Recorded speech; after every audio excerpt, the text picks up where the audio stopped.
जय किसान। तो आज हम बात करेंगे कृषि बिल 2020 पर। तो वर्तमान समय में देखा जाए कि कृषि बिल पर देश में बहुत शोर मचा हुआ है। इस बिल में किसान भी बहुत विरोध कर रहे हैं, आड़ती भी बहुत विरोध कर रहे हैं, बटाईदार भी विरोध कर रहे हैं और विपक्ष भी अपने वोट के लिए हंगामा कर रहा है। तो हम विश्लेषण करना चाहते हैं कि 1947 और उससे पहले से लेकर अब तक भारत में देखा जाए कि भारत एक कृषि प्रधान देश है। भारत की अर्थव्यवस्था देखी जाए तो पूरी तरीके से कृषि आधारित है, कृषि पर डिपेंडेंट है। लेकिन हमारे देश में बहुत प्राचीन काल से जिस पर व्यवस्था आधारित है, उस व्यवस्था का सबसे जो इम्पोर्टेंट भाग है वो है किसान। और किसान की स्थिति देखा जाए प्राचीन समय से लेकर वर्तमान समय में भी बहुत दयनीय बनी हुई है कि किसान की स्थिति को बिगाड़ने में और सुधारने में सरकारी तंत्र का देखा जाए बहुत बड़ा हाथ है। जिस तरीके से पहले जब राजा रजवाड़े थे, नवाब थे, उस समय भी किसानों से बड़ी मात्रा में लगान वसूला जाता था और उस लगान के बदले में उनको कोई सारी सुविधा नहीं मिलती थी। उसी तरीके से वर्तमान समय में देखा जाए कि सरकारें जो अभी तक आई हैं देश आजाद होने के बाद, उन्होंने हकीकत में जमीन पर जो काम किया है बहुत कम किया है और जो सरकारों का काम दौड़ा है वो कागजों पे बहुत दौड़ा है। और जिसकी वजह से कि जो सरकार के द्वारा योजनाएं बनाई जाती हैं कृषि कल्याण के लिए, किसान के कल्याण के लिए, वो किसानों को सीधे नहीं मिल पाती है। उसमें दो चीजें हैं कि सरकार बनाती है लेकिन उनकी जो इम्प्लीमेंटेशन है उनको लागू करने में बहुत ही हीला हवाली करती है और बीच में एक सरकारी तंत्र होता है। अगर हम बात करें कि गांव किसान से चलता है तो किसान में तंत्र शुरू होता है ग्राम प्रधान से, लेखपाल से, ग्राम विकास अधिकारी से, बीडीओ से, कानून गो से, तहसीलदार से, एसडीएम से, जिला अधिकारी से, और फिर वो धीरे धीरे स्टेट से सेंटर तक जाता है। तो अगर देखा जाए जो तंत्र जो विकसित किया गया है, ये तंत्र जो है किसानों को लाभ कम पहुंचाता है लेकिन किसानों का खून चूसने में बहुत इंपॉर्टेंट रोल प्ले करता है।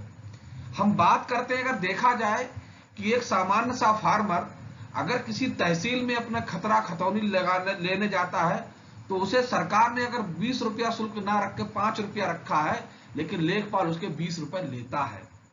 किसान अपने बेटे का जाति प्रमाण पत्र बनवाने जाए या आय प्रमाण पत्र बनवाने जाए तो बिना सुविधा शुल्क के तहसीलों में आज भी कोई काम नहीं होता है और उसमें अगर हो भी गया तो इतनी कमियां छोड़ दी जाती है कि सही कराने में उसे कई वर्ष बीत जाएंगे। तो वो एक सरकारी सिस्टम है, वो नहीं चाहता किसान को कोई लाभ मिले। दूसरा, जो किसान के लिए बहुत सारी योजनाएं बनाई जाती है, बहुत सारी, कृषि बिल की हम बात नहीं करें, इसके अलावा बहुत सारी योजना, जैसे सिंचाई योजना है हमारे देश और बहुत सारे डिस्ट्रिक्टों में नहरों का जाल बिछा हुआ है। जो कुछ नहरों का जाल अंग्रेजों के समय बिछाया गया था और कुछ अंग्रेजों के बाद जब देश आजाद हुआ उस समय बताया था।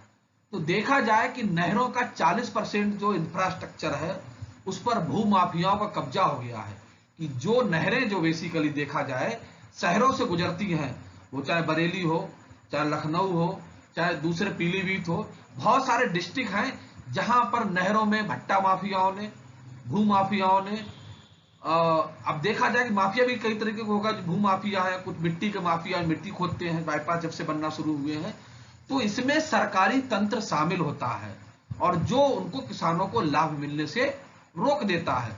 तो सिंचाई का पानी नहीं आता है वहां पर। तो किसान शोषण किस तरीके का होता है कि सरकार किसान के लिए डीजल पर कोई सब्सिडाइज नहीं करती है, कोई पैसा कम नहीं करती है, केवल संसद में बैठ के चिल्लाती है कि हम सबसे बड़े किसान के हितैषी हैं, लेकिन वास्तव में किसान का हित नहीं होता है। खाद पे उस पे कोई सब्सिडी नहीं होती है, पेस्टिसाइड पे सब्सिडी नहीं होती है। बैंक से अगर वो लोन निकालने जाता है तो जितनी सब्सिडी होती है वो बैंक मैनेजर और या वहां का जो पीआरओ होता है, पब्लिक ऑफिसर होता है, वो और वहां के दलाल मिलकर तभी लोन निकल पाता है जब वो सब्सिडाई को खाने की बात करते हैं। 5 लाख रुपया निकाला है तो 1 लाख रुपया सब्सिडी है, वो हम खाएंगे, 4 लाख रुपया तुम ले लो और अपना काम करो। तो किसान के नाम से 5 लाख निकाला गया, सरकार ने उसको 1 लाख सब्सिडी दी, लेकिन किसान को 4 लाख रुपए ही मिले, लेकिन जबकि वो ब्याज 5 लाख का भरेगा। तो इस तरीके से बहुत सारी सुविधाएं किसान के लिए आती हैं, लेकिन सरकारी तंत्र उनको हड़प जाता है। दुर्भाग्य है हमारा राजनीति का, राजनीति में भी लोग आए हैं जो सरकार में दलाली का काम करते हैं, किसानों के खून की दलाली करते हैं, पसीनों के, बहुत बड़ा बड़ा ढोंग करते हैं कि किसानों के लिए हम कर रहे हैं, लेकिन हर क्षेत्र का विधायक, कोई उसके पास रोड मैप नहीं होता है कि वो अपने तहसील स्तर के लिए, अपने विधानसभा के लिए क्या काम करेगा, स्कूल बनवाएगा, नहर खुदवाएगा, ट्यूबवेल लगवाएगा, कुछ भी काम उसका नहीं होता है। एक दलाली सेट होती है गांव लेवल पर कि अगर ट्यूबवेल आया है तो उसको 10,000 रुपया देना है, इंदिरा आवास आया है या अटल आवास आया है, सरकार से कोई आवास मिला है उसको, तो उसमें प्रधान जी घूस खाते हैं। 5 लाख रुपया का है तो 50,000 रुपए घूस हो गई, टॉयलेट लेटरिंग आई है तो 2,000 रुपए घूस हो गई। इस तरीके से सरकारी जो तंत्र है वो किस तरीके से सरकारी तंत्रों का इंप्लीमेंट करने से रोकता है, और होता है तो किस तरीके से इंप्लीमेंटेशन होता है, इस पर हम बात करेंगे। ये सभी बातें मैं इसलिए कर रहा हूं कि कृषि सुधार बिल खाली इसलिए नहीं सुधार हो सकता किसान की हालत कि वो अपना सामान कहीं बेच देगा। बहुत सारी परिस्थितियां हैं जिनको देखने के लिए जरूरी है। दूसरा मैं बात करता हूं किसान के लिए दुख भरी बात है कि हमारे देश के जो इंडस्ट्रियलिस्ट हैं, जो कारखाने हैं, जो पूंजीपति हैं, जैसे चाहे विजय माल्या हो, चाहे ललित मोदी हो, जो हमारे प्रधानमंत्री जी के गृह प्रदेश के उनके मित्र लोग हैं, वो देश को लूट के करोड़ों रुपए ले गए, उन पर कोई कार्रवाई नहीं, उनके लिए कोई पुलिस नहीं, उनके लिए कोई आर्मी नहीं, उनके लिए कोई इंटेलिजेंस ब्यूरो नहीं, कोई काम नहीं करता, वो इतने शक्तिशाली हैं। लेकिन अगर फार्मर्स के ऊपर 1,000 रुपया तहसील का बकाया है या गन्ना ग्राम विकास का बकाया है, तो तहसील में किसान को पकड़ के बंद कर दिया जाता है और मच्छरों वाले कमरे में उसको सड़ने को मजबूर किया जाता है। ये है किसान प्रेम शासन का और प्रशासन का। दूसरा मैं बताऊं, जब सरकारी तंत्र कभी बात उठती है किसी नेता लीडर के द्वारा कि सरकारों का लोन माफ कर दिया जाए, तो शहरी मानसिकता के लोग, शहर में रहने वाले लोग जो सिस्टम में सचिव आईएएस बने हुए हैं, क्योंकि आईएएस जो है कोई किसान नहीं बना हुआ है जो किसान के लिए नीतियां सेट करता है। आईएएस लॉबी बनी हुई है जो कभी विरोध, जो हमेशा विरोध करती है कि पब्लिक का जो लोअर तबका उसको लाभ मिले, तो वहां वो ऐसी नीतियां बनाता है, या तो इम्प्लीमेंटेशन नहीं होगा, बन गई, या बन ही नहीं सकती है। और जैसे ही किसान के लोन माफ करने की बात होती है, कोई आरक्षण के नाम पे किसानों को गाली देता है, कोई अनपढ़ के नाम पे उन्हें गाली देता है, और हर तंत्र में बैठे हुए लोग, वो चाहे शहरी तंत्र हो, चाहे आईएएस तंत्र हो, चाहे प्रशासनिक हो, चाहे शासनिक तंत्र हो, किसानों की बैठ के बात नहीं करते हैं, क्योंकि एसी में किसान रह नहीं सकता है।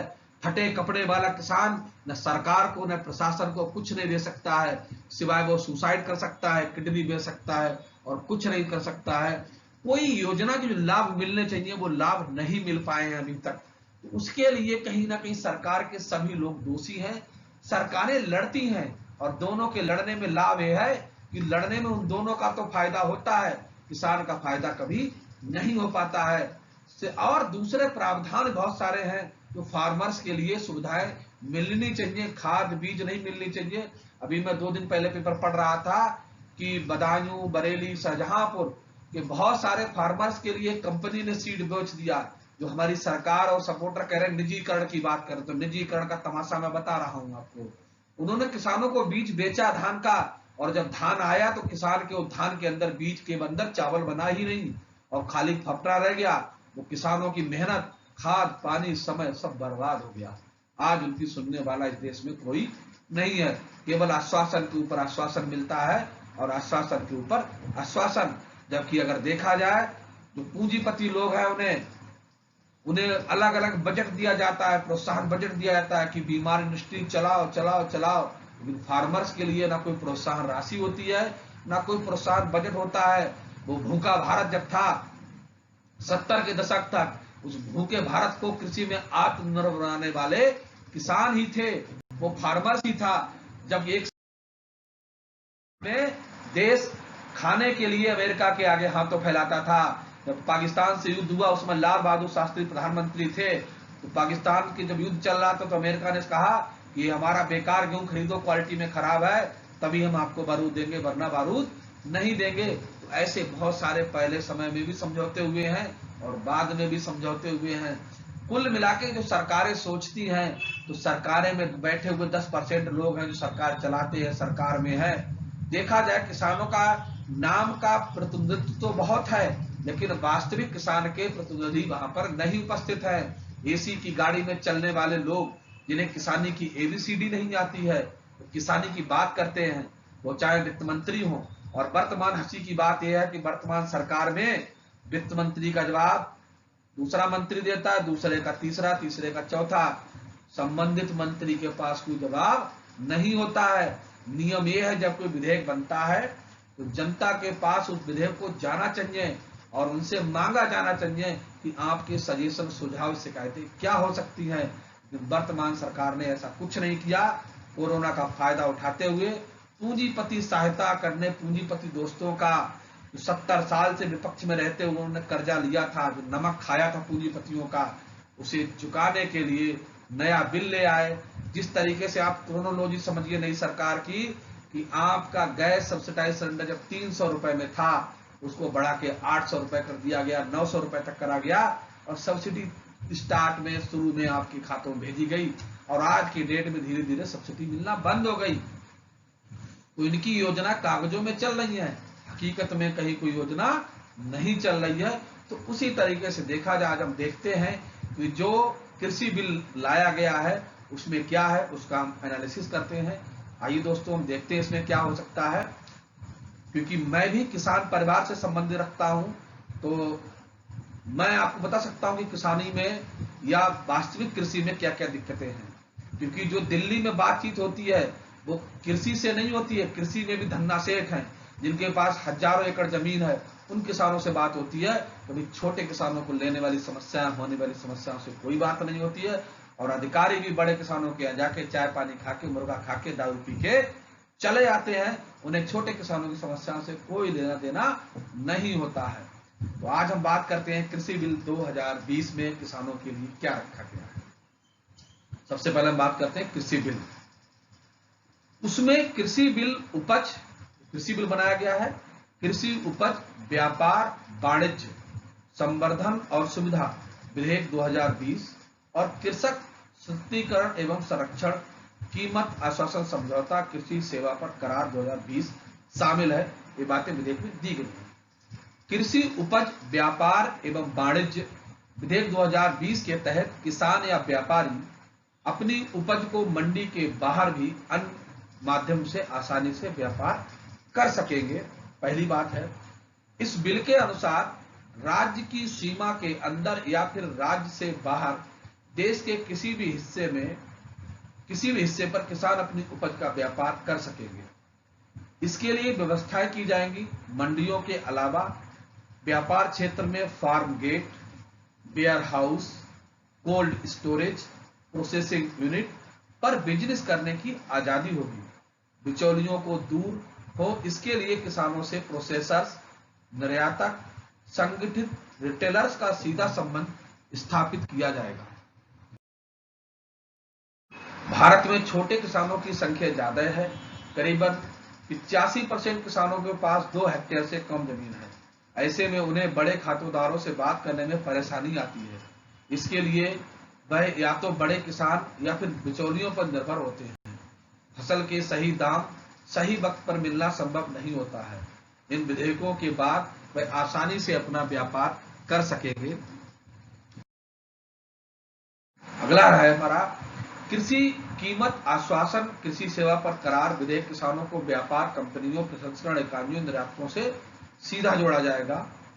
यह कृषि करार के माध्यम से बुवाई से पूर्व ही किसान को उपज के दाम निर्धारित करने और बुवाई से पूर्व किसान को मूल्य का आश्वासन देता है। किसान को अनुबंध में पूर्ण स्वतंत्रता रहेगी। वह अपनी इच्छा के अनुरूप दाम तय कर उपज बेचेगा।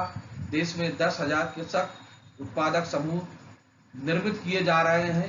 ये APO छोटे किसानों को जोड़कर उनकी फसलों को बाजार में उचित लाभ दिलाने में कार्य करेंगे।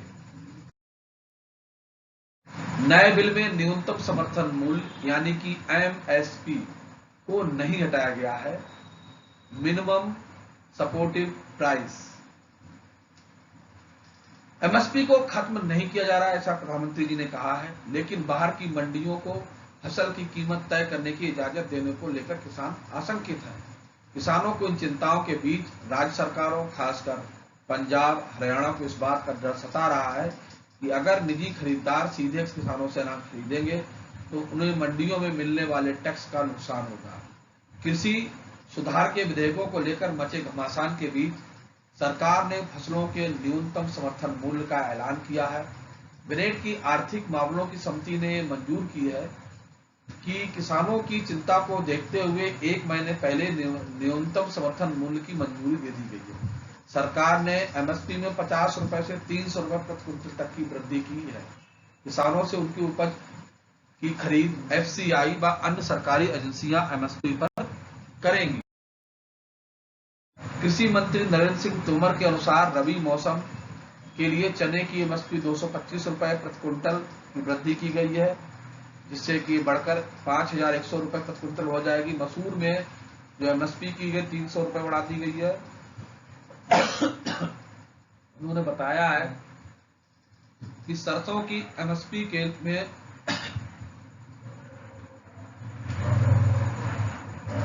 225 रुपए प्रति क्विंटल की वृद्धि की गई है, ये बढ़कर 4650 रुपए प्रति क्विंटल हो गई है। जौ के न्यूनतम समर्थन मूल्य में 75 रुपए की वृद्धि के बाद 1600 रुपए प्रति क्विंटल और कुसुम एमएसपी में 112 रुपए प्रति क्विंटल की वृद्धि के साथ 5327 रुपए प्रति किलोग्राम प्रति क्विंटल हो गई है। कृषकों की बिलों की तारीफ करते हुए पीएम ने कहा कि हमारे देश में अब उपज बिक्री की जो व्यवस्था चल रही थी, जो कानून थे उनसे किसानों के हाथ पैर बंधे हुए थे। इन कानूनों की आड़ में देश में ऐसे ताकतवर गिरोह पैदा हो गए थे जो किसानों की मजबूरी का फायदा उठा रहे थे। किसानों की आमदनी 2022 तक दुगनी करने के लक्ष्य को लेकर मोदी सरकार ने कृषक उत्पादों की बिक्री के लिए राज्य के कृषि उपज विपणन समिति कानून के तहत संचालित मंडियों के अलावा एक वैकल्पिक चैनल मुहैया कराने के लिए नया कानून बनाया है।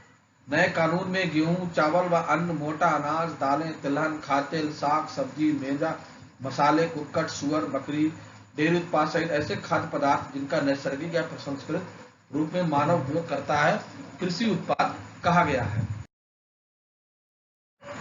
वहीं व्यापार क्षेत्र के तहत फार्म गेट, कारखाना परिसर, भंडारण, कोष्ठागार, साइलो, शीतगृह यानी कोल्ड स्टोरेज आदि अन्य ढांचा समेत कोई ऐसा क्षेत्र संस्थान का क्षेत्र आते हैं जहां से देश में कृषक उपज या व्यापार किया सके, लेकिन इसके अंतर्गत राज्यों के एपीएमसी कानून के तहत गठित बाजार समितियों द्वारा संचालित मंडियां, बाजार यार्ड का परिसर शामिल नहीं है। इसके अलावा लाइसेंस धारक द्वारा व्यवस्थित निजी बाजार यार्ड, प्राइवेट बाजार, उपयार्ड, प्रत्यान, विपणन, संग्रह केंद्र, प्राइवेट उपभोक्ता बाजार यार्ड या परिसर भी शामिल नहीं होगा। नए कानून में व्यापारी से अभिप्राय ऐसे व्यक्ति से जो एक राज्य से दूसरे राज्य में या किसी राज्य के भीतर दोनों में खुद या एक से अधिक लोगों के लिए थोक व्यापार, खुदरा व्यापार, अंतिम उपयोग, मूल्य संवर्धन, प्रसंस्करण, विनिर्माण, नियमित निर्यात, उपयोग, इसी प्रकार के अन्य मकसद से उसे खरीदता, यानी वो क्या करेगा, जिस मकसद से वो खरीदता, कोई चावल बनाएगा, कोई और चीज बनाएगा, उस मकसद से खरीदता, वो व्यापारी कहलाता है।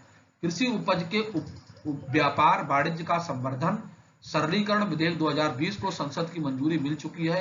अब राष्ट्रपति की स्वीकृति मिलने के बाद एक कानून बन जाएगा। कोरोना काल में 5 जून को लाए गए कृषक उपज के व्यापार वाणिज्य संवर्धन सरलीकरण अध्यादेश 2020 की जगह लेगा। इस कानून के प्रावधान के अनुसार किसी किसान व्यापारी या इलेक्ट्रॉनिक व्यापारी लेन देन करने वाले प्लेटफॉर्म को किसी व्यापार क्षेत्र में कृषि उपज में अंतर राज्य के भीतर व्यापार करने की आजादी होगी, मगर किसान उत्पादक संगठनों या कृषि सहकारी सोसाइटी के सिवा कोई भी व्यापारी आयकर अधिनियम 1961 के तहत पैन कार्ड या केंद्र सरकार द्वारा अधिसूचित किसी दस्तावेज के बगैर किसी व्यापार क्षेत्र में किसी कृषक या किसी अन्य व्यापारी से अनुसूचित कृषक उत्पादों का अंतर्राज्यीय व्यापार या भीतर व्यापार नहीं कर सकेगा। अगर जनहित में आवश्यक हो तो केंद्र सरकार किसी भी व्यापार क्षेत्र में व्यापारी के लिए इलेक्ट्रॉनिक रजिस्ट्रेशन प्रणाली, व्यापारिक लेन देन के तरीके, अनुसूचित कृषि के भुगतान की पद्धति का निर्धारण कर सकती है। कानून में किसानों को उत्पादों की बिक्री खरीद के दिन या अधिकतम 3 दिनों के भीतर कीमत का भुगतान करने का प्रावधान है। 3 दिनों के भीतर भुगतान करने की सूरत में रसीद पर भुगतान बकाया के साथ किसान को रसीद उसी दिन दी जाएगी। हालांकि केंद्र सरकार उत्पादक संगठन, कृषि सहकारी सोसाइटी द्वारा भुगतान की अलग अलग प्रक्रिया बना सकती है। पैन कार्ड धारक या द्वारा अनुसूचित ऐसे ही दस्तावेज रखने वाला कोई व्यक्ति, कोई कृषक, निर्माता संगठन, कृषि सहकारी सोसाइटी किसी व्यापार क्षेत्र में अनुसूचित कृषक उपज के अंतर्राज्यीय या राज्य के भीतर व्यापार को सुगम बनाने के लिए कोई इलेक्ट्रॉनिक व्यापार लेन देन प्लेटफॉर्म स्थापित व संचालन कर सकता है। सबसे महत्वपूर्ण बात यह है कि इस कानून के तहत आने वाले व्यापार क्षेत्र में अनुसूचित कृषक उपज के व्यापार पर कोई शुल्क नहीं लगेगा। हाल में ही सरकार ने 3 कृषि विधेयक को पास कराया। इनमें से मौजूदा एमएसपी आधारित खरीद शासन की निरंतरता को सुरक्षित रखने वाला प्रावधान शामिल है। पहले की तरह फसल का भी खरीद एमएसपी की घोषणा करने से यह अधिनियम सरकार को रोक सकता है और नए कानून को किसान विरोधी बताने की आलोचना जरूर हो सकती है। पहले ही कांग्रेस सरकार ने 2013 में राष्ट्रीय खाद्य सुरक्षा बिल सार्वजनिक वितरण प्रणाली के लिए कानूनी आधार पर प्रदान किया है। पहले एक नियमित सरकारी योजना के रूप में संचालित था। इससे प्रत्येक प्राथमिकता वाले घर के व्यक्ति सब्सिडी के आधार पर 5 किलो अनाज देने का प्रावधान किया गया था। इसके अंतर्गत 2 रुपए किलो गेहूं, 3 रुपए किलो चावल देने का प्रावधान किया गया। इसमें 75% ग्रामीण, 50% शहरी क्षेत्र को कवर किया गया। इसके विपरीत एमएसपी कानून के समर्थन से रहित है। सार्वजनिक खाद्य प्रणाली से किसानों को सब्सिडी में अनाज देना पात्रता में नहीं है। उत्पादन वाणिज्य विधेयक एमएसपी से कोई वैधानिक समर्थन नहीं देता है, यानी कि जो नया बना है उसमें एमएसपी को समर्थन नहीं देता, उससे कोई लेना देना नहीं है एमएसपी का। नया कानूनी अधिकार की बात तो भूल जाए, जो बिल संसद के दोनों सदनों के पास है उसमें एमएसपी खरीद का जिक्र तक नहीं है। केंद्रीय कृषि मंत्री नरेंद्र तोमर ने इस बिल के एमएसपी को लेना देना नहीं है। तो एमएसपी क्या है, एमएसपी के फायदे क्या है? तो एमएसपी वो चीज है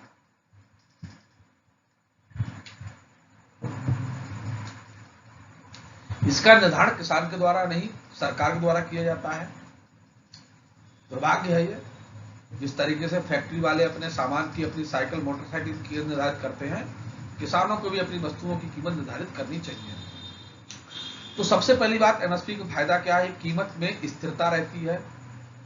दूसरा है कि जो न्यूनतम मूल्य है, मिनिमम रेट जो सरकार निर्धारित करती है, उसे मिलने की संभावना अधिक रहती है और आपूर्ति की जो कमी है उस पर नियंत्रण रहता है और उचित मूल्य पर खरीद होने की संभावना रहती है कि सरकार को उचित मूल्य पर खरीदेगी। लेकिन नए बिल में ऐसा कुछ भी नहीं है। उत्पादन वाणिज्य विधेयक एमएसपी को कोई वैधानिक समर्थन नहीं देता। ये नया कानून की बात तो भूल जाए।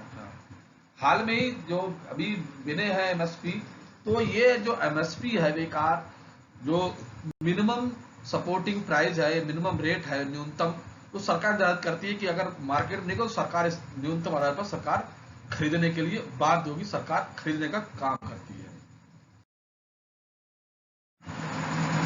और उस खरीदने से किसान को भी बहुत बड़े फायदे होते हैं कि उसको जो है सरकारी रेट पे बिक जाता है उसका, तो जो आड़ती है कम रेट पे खरीदते हैं उससे वहां से बच जाता है और उसे अधिकतम लाभ होने की संभावना बनी रहती है। नया कानून में ऐसा कोई नहीं है। योजना के पूर्व सदस्य अभिजीत सेन ने कहा कि सरकार की एक नीति है जो प्रशासनिक निर्णयों का हिस्सा है, यानी कि एमएसपी कोई कानून नहीं है, ये सरकार की नीति है, समय समय पर बदलती रहती है, सरकारें घोषणा करती हैं, लेकिन इस कानून के इसके लागू करने के लिए कोई कानून नहीं है। केंद्र अभी 23 उत्पादों के लिए एमएसपी की घोषणा करता है। धान, गेहूं, मक्का, बाजरा, रागी, ज्वार, चना, अरहर, मूंग, उड़द, तुअर, मसूर आदि, सरसों, मूंगफली, सोयाबीन, शीशम, कुसम, निगार आदि तो है जिनकी एमएसपी की सरकार के द्वारा घोषणा की जाती है। एमएसपी तय कैसे होता है? शारीरिक, पशु, लेबर, राजस्व, अन्य बहुत सारी जो देनदारियां होती है जो खेती में लगती हैं। फिर जमीन का किराया उसमें जोड़ा जाता है, फिर उसमें जो मेहनत है परिवार की वो जोड़ी जाती है, फिर उन सब चीजों को मिला के स्थायी पूंजी पर ब्याज दर वगैरह को लगा के तब एमएसपी का निर्धारण किया जाता है, जिससे एक मिनिमम रेट किसान मिलने के चांस रहते हैं। अब एमएसपी का फायदा यह होता है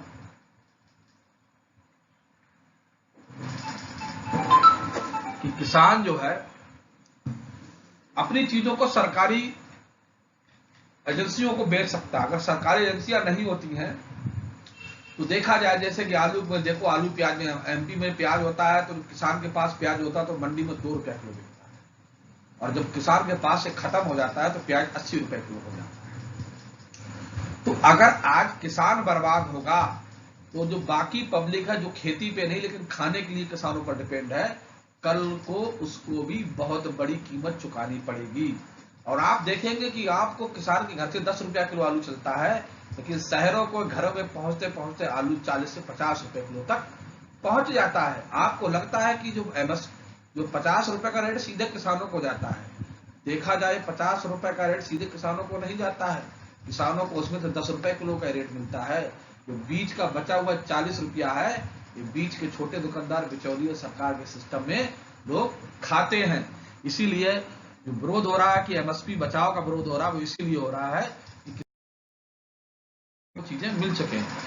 सीएपी संसद के किसी अधिनियम से स्थापित निकाय नहीं है। यह 1965 के समय अस्तित्व में आई जब हरित क्रांति आई थी। इसकी शुरुआत 66-67 में गेहूं के साथ हुई। इसकी वेबसाइट में कहा गया है कि यह भारत सरकार के किसान कल्याण और कृषि मंत्रालय से जुड़ा एक ऑफिस है। ये एमएसपी का सुझाव दे सकता है, लेकिन फिक्स करना सरकार के हाथ में होता है।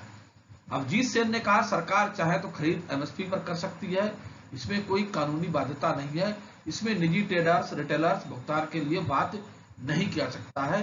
तो ये एक तरीके का आदेश है, कोई कानून नहीं है। जैसे गन्ने की लिए फसल है, एमएसपी का कानूनी तत्व गन्ने की फसल ऐसा उत्पाद है जिस पर एमएसपी के लिए कानूनी तत्व मौजूद है। आवश्यक वस्तु अधिनियम 1966 में सरकार ने किया था, तब गन्ने के लिए संभव हुआ। यह आदेश हर साल गन्ने के उचित पारिश्रमिक मूल्य का निर्धारण करता है। 2008-9 तक गन्ने के लिए वैधानिक न्यूनतम मूल्य यानी एमएसपी कहलाता था। इसमें गन्ना खरीद के लिए भुगतान 14 दिनों के अंदर मिल मालिकों को करना होता है, लेकिन में ऐसा नहीं है। आज के समय में देखा जाए सरकार भी है, नियम भी है, फिर भी गन्ना किसानों का जो पैसा है वो कई सालों के बाद मिलता है। 1-2 साल लग जाते हैं। किसानों को फैक्ट्रियां पैसा नहीं देती हैं। कृषि लागत एवं मूल्य आयोग ने खरीफ सीजन में अपनी मूल्य नीति निर्धारित रिपोर्ट 2018-19 में कहा किसानों को एमएसपी का उत्पादन बेचने का हक देने के लिए कानून बनाने का सुझाव दिया था। किसानों को खरीद और उसके लिए विश्वास दिलाना जरूरी था। जाहिर है इस सलाह को स्वीकार किया गया, लेकिन इस पर कोई कानून बनाया है। प्रधानमंत्री जी हमारे बहुत चिंता की बात करते हैं कि किसानों की बहुत चिंता है, उनको किसानों को करते हैं, लेकिन होता क्या है कि चिंता करते करते पता नहीं क्या होता है, संसद में करना कुछ और होता है और हो कुछ और जाता है। उसी में इन्होंने ट्वीट किया था 20 सितंबर को कि एमएसपी जारी रहेगी। राजनाथ जी ने कहा एमएसपी जारी रहेगी, कृषि मंत्री ने कहा था, अनुराग ठाकुर ने कहा था एमएसपी जारी रहेगी। लेकिन ये एमएसपी जारी रहेगी इस बात का जिक्र जो है किसी बिल में नहीं किया गया, जो सबसे बड़ा शोचनीय है और सबसे बड़ा संकट है कि सरकार अपनी बातें कह के भूल जाती है। इसमें हमारे गृह मंत्री जी कहते हैं ये तो जुमला था, जैसे कहा था 15 लाख मिलेंगे, ये मिलेगा वो मिलेगा, और क्या हुआ कि 85% जनता के साथ इन लोगों ने बेईमानी कर दी।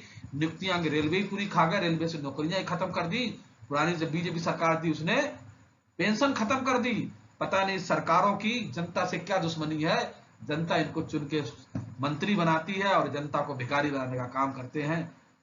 देखते हैं अब क्या होता है इस बिल में, आगे देखिए। तो 21 सितंबर को रबी फसल के लिए एमएसपी की घोषणा की गई। अगले महीने खरीद शुरू होगी। इस बात की और कैशलेस से बचा सकता है, बहुत सारी घोषणा इसमें की गई है। अब हम बात करते हैं कि इस बिल में जबरदस्त विरोध क्यों हो रहा है। केंद्र सरकार ने जो किया है वो पूरे देश में सरकारी विपक्ष भी विरोध कर रहा है जबरदस्त। हरियाणा, पंजाब, उत्तर प्रदेश और कर्नाटक में इनका किसानों का द्वारा बहुत इन तीनों बिलों का विरोध किया जा रहा है। तो 2 कारण है, एक तो बिलों के बारे में किसानों को कुछ बताया नहीं गया, किसी पब्लिश नहीं किया गया किसी मीडिया में। एक मीडिया में करा तो अंग्रेजी में किया गया, जबकि देश का 80% फार्मर्स अंग्रेजी नहीं जानता है, और दुर्भाग्य है कि हमारे देश में बड़ी बड़ी बातें होती है, लेकिन जितने कानून और बिल बनते हैं वो अंग्रेजी में बनते हैं, अंग्रेजी में बात होती है, हिंदी में बातचीत नहीं होती है। तो इस पर पक्ष विपक्ष बात कर रहा है। सही भी है कि देखा जाए अंग्रेजों के समय में विपक्ष क्यों हो रहा है कि अंग्रेज समय आए थे तो बिहार में उन्होंने कॉन्ट्रैक्ट फार्मिंग करवाई थी। कॉन्ट्रैक्ट मतलब होता है कि आपका किसी कंपनी से समझौता हो जाएगा, और जब समझौता हो जाएगा तो जमीन पे आप वही फसल पैदा करेंगे जो वो कंपनी चाहेगी। अब वो आपके लिए लाभदायक हो, आपकी जमीन के लिए लाभदायक हो या ना हो, और कारपोरेट अपनी मनमाने तरीके से खरीदेगा। कई बार ऐसा होता है, समझौता होता है, समझौता टूट जाता है। जैसे मैं बताऊं कि सरकार जो थी इसने कृषि बीमा की योजनाएं चलाई, बहुत बड़ी योजनाएं चलाई, लेकिन हुआ क्या, 2014 से लेकर आज तक का जो सर्वे है, मैंने रिपोर्ट खुद जानता हूं इसके बारे में, कि बीमा कंपनियों ने फार्मर्स का बीमा तो किया, लेकिन जब उनकी फसलें ओलावृष्टि की वजह से, सैलाब की वजह से खत्म हो गई तो उनको बहुत ज्यादा लाभ नहीं मिला। उनकी किस्त की पॉलिसी जो पैसा लिया था वही का वही वापस कर दिया, उन्हें कोई भी जोखिम का पैसा नहीं दिया गया। यानी कंपनियों ने धोखेबाजी की किसानों के साथ में, और उन कंपनियों के लिए सरकार के पास कोई योजना नहीं थी जिस पर उन पर कार्रवाई हो पाया, क्योंकि वो सबके मित्र हैं। तो अब जब हमारे कृषि मंत्री माननीय तोमर, नरेंद्र सिंह तोमर ये बिल पेश कर रहे थे, तो उन्हीं सरकार की मंत्री थी, प्रसंस्करण मंत्री, पंजाब से है, बादल परिवार की बहू ने इस्तीफा दे दिया। उन्होंने कहा किसानों का हम बचाव नहीं कर सकते हैं। तो किसानों को पता ही नहीं था, कोरोना काल में हर आदमी जूझ रहा था अपनी जिंदगी को जीने के लिए, अपनी लाइफ को सर्वाइव करने के लिए जूझ रहा था। सरकार है कि कागज पे अपने घोड़े दौड़ा जा रही है। आप देखिए, नोटबंदी से काला धन आने वाला था तो नेताओं के, बिजनेसमैनों को काले धन भर गए, जीएसटी से बिजनेस चौपट हो गया। अब नंबर है कि रेलवे में जब बुलेट जा रहा है तो रेलवे ही बिक गई। अब नंबर आया जब नौकरियों को, तो नौकरियां खत्म हो गई।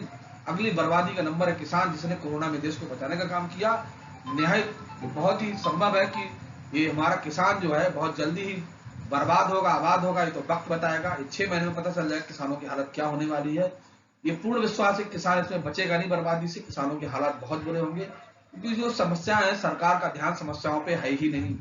जनता मर रही है, चीख रही है, चिल्ला रही है, भूखी है, प्यासी है, बीमार है, सरकार कोई निर्णय नहीं है। सरकार केवल बैठ के जुमले बोल रही है एसी में। तो ये लोगों को बात समझ में नहीं आई।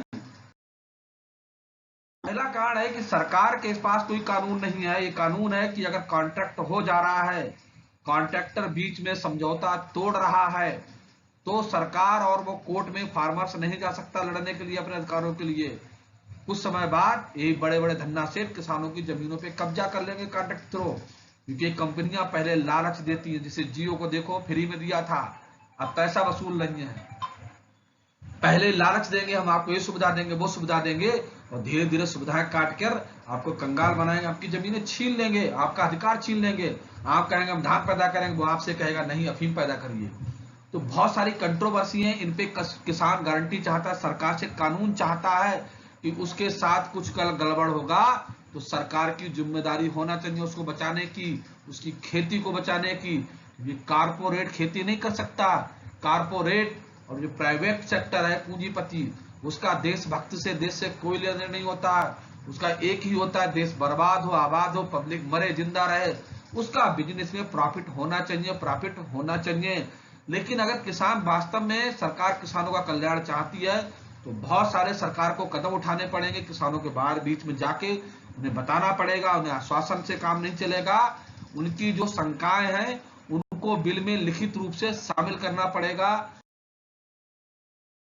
बताना पड़ेगा, विश्वास दिलाना पड़ेगा, तभी होगा। नहीं तो एक किसान बर्बाद होगा तो देश बर्बाद होगा, देश बर्बाद होगा तो देश की जो 50% जनता है जो रोज किसान से खरीद के खाती है, एक दिन भूखा मरने पर, भूखा मरना तय है। जो भुट्टा, मक्के का भुट्टा किसान 2 रुपए में बेचता है, यही रिलायंस, यही जियो कंपनियां जो आई, यही माल के अंदर रख के भुट्टा 50 रुपए का बेचेंगी, आप गालियां किसान को दोगे।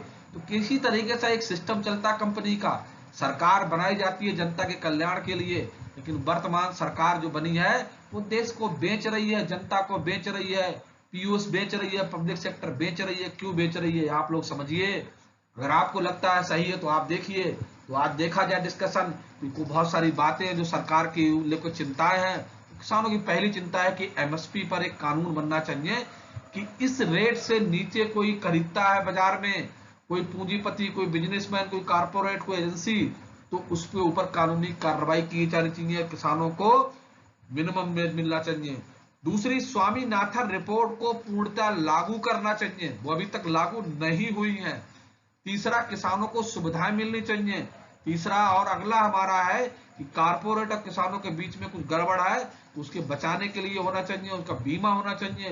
तो अगर देखा जाए कि और होगा क्या बेसिकली, दूसरा विरोध यह है कि कंपनियों को सुविधाएं सरकार ज्यादा देगी, छूट देगी, उससे जो किसानों की बेचने की जगह है, जिसे मंडी बोलते हैं, मंडियां धीरे धीरे खत्म हो जाएंगी। और वो जो कारपोरेट जिसे बिचौलिए खत्म करने की बात कर रहे हैं, वो बिचौलिए एक टाइम में जाकर कारपोरेट के दलाल बन जाएंगे। वो चाहे ग्राम प्रधान हो, चाहे विधायक हो, या उनके गुर्गे हो, वो सब यही काम करेंगे और मोटा माल कमाएंगे, किसानों पे आरोप लगेंगे। इस तरीके से देखा जाए कि हमारा देश 1947 से पहले कंपनी के द्वारा गुलाम हुआ था, उसी तरीके से आज सरकार खुद गुलाम करने पर तुली हुई है। तो उसको बचाइए। वो तो कहती है जियो जवान मरो किसान, सब उसे कोई मतलब नहीं है। जय जवान जय किसान जय विज्ञान का नारा झूठा हो गया है। आज किसान दर दर की ठोकरें खा रहा है, मर रहा है, उसकी स्थितियां खराब होती चली जा रही, दरिद्र होता चला जा रहा है, जिस पर देश के बड़े बड़े लोग अपना पेट भरते हैं, शहरी लोग पेट भरते हैं। लेकिन आज किसान के सामने जो बंदूकें देश के दुश्मन के लिए चलनी चाहिए, वो किसानों पे गोलियां चलाई जा रही हैं, डंडे चलाए जा रहे हैं, उस पुलिस बल का प्रयोग किया जा रहा है। अरे भाई, क्यों किया जा रहा है? हमने चुन के भेजा है तुम्हें संसद में, इसलिए कि हमारे ऊपर लाठियां चलवाओ? तो वक्त आ गया इसे बदला लेने का। इन गद्दार लोगों को संसद से हटाइए, दोबारा नहीं चुनना है। देश जब कृषि बचेगी तो देश बचेगा, कृषि नहीं बचेगी तो देश नहीं बचेगा। क्योंकि कंपनी को तुमसे मतलब नहीं, कंपनी की आत्मा होती है सिर्फ पूंजी और लाभ कमाना। इसी के साथ मैं आज का वीडियो समाप्त करता हूं। जय जवान जय किसान जय हिंद।